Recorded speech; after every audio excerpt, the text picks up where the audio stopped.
नमस्कार दोस्तों, साथी ज्ञान गंगा चैनल पर आप सभी का स्वागत है।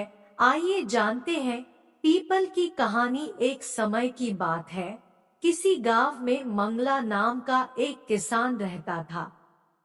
वह खेती बाड़ी से अपना घर चलाता था। भाग्यवश जब भी उसके कोई संतान होती तो उसकी अकाल मृत्यु हो जाती। इस तरह मंगला के 6 बच्चे काल का ग्रास बन गए। इस दुख से मंगला और उसके पत्नी बहुत दुखी रहते थे। एक समय ऐसा आया जब मंगला के घर में बंधे पशुओं ने भी दूध देना बंद कर दिया तथा खेतों में फसल भी नाम मात्र को रह गई। अपने ऊपर आते एक के बाद एक संकट से वह दोनों बहुत चिंता में रहते थे। मंगला ने देखा कि खेत में स्थित पीपल का पेड़ सूखने लगा। फिर एक दिन वह दोनों पति पत्नी पीपल के उस पेड़ के नीचे बैठे अपने ऊपर आए इस दुख और संकट की बात कर रहे थे।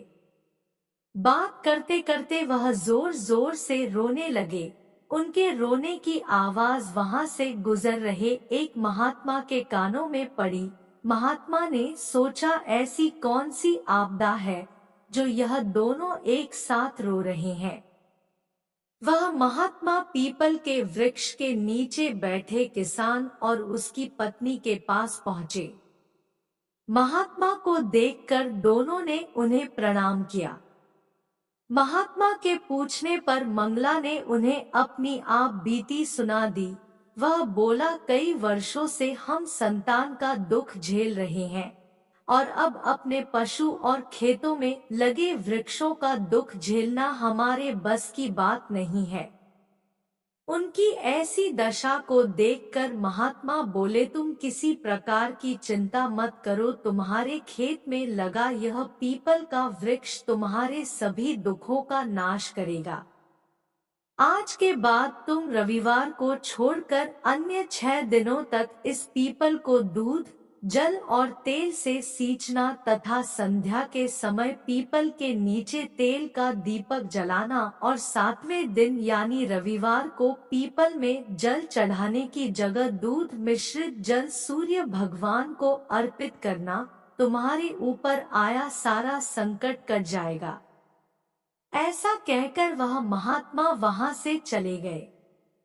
मंगला ने महात्मा के कहे अनुसार अगले दिन से ही अपने खेत में थे पीपल को सींचना शुरू कर दिया और संध्या में वो पीपल के वृक्ष के नीचे तेल का दीपक जलाने लगा। देखते ही देखते मंगला के संकट कटने लगे।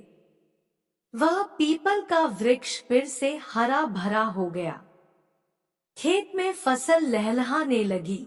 पशुओं ने दूध देना शुरू कर दिया और 1 वर्ष बाद मंगला को पुत्र रत्न की प्राप्ति हुई। दोनों पति पत्नी खुशी खुशी अपने पुत्र के साथ रहने लगे। उनके घर की दरिद्रता दूर हो गई। एक दिन मंगला को फिर से उन महात्मा के दर्शन हुए। मंगला और उसकी पत्नी ने पुत्र सहित महात्मा को प्रणाम किया और कहा, प्रभु आपके आशीर्वाद से हमें संतान सहित सर्वस्व सुख प्राप्त हुआ है। महात्मा बोले, यह मेरा आशीर्वाद नहीं बल्कि तुम्हारे पितृ पूर्वजों का आशीर्वाद है, जिनका दोष तुम्हें लगा हुआ था। पितरों को खुश रखने या उनकी शांति के लिए पीपल की पूजा सर्वोपरि बताई गई है। इसलिए हर मनुष्य को पितरों की शांति के लिए पीपल में जल अवश्य अर्पित करना चाहिए। ऐसा करने से पितृ प्रसन्न रहते हैं और घर में हर तरह की खुशहाली बनी रहती है। चलते चलते नमस्कार मित्रों, फिर से नई कहानी लेकर उपस्थित होंगे। धन्यवाद।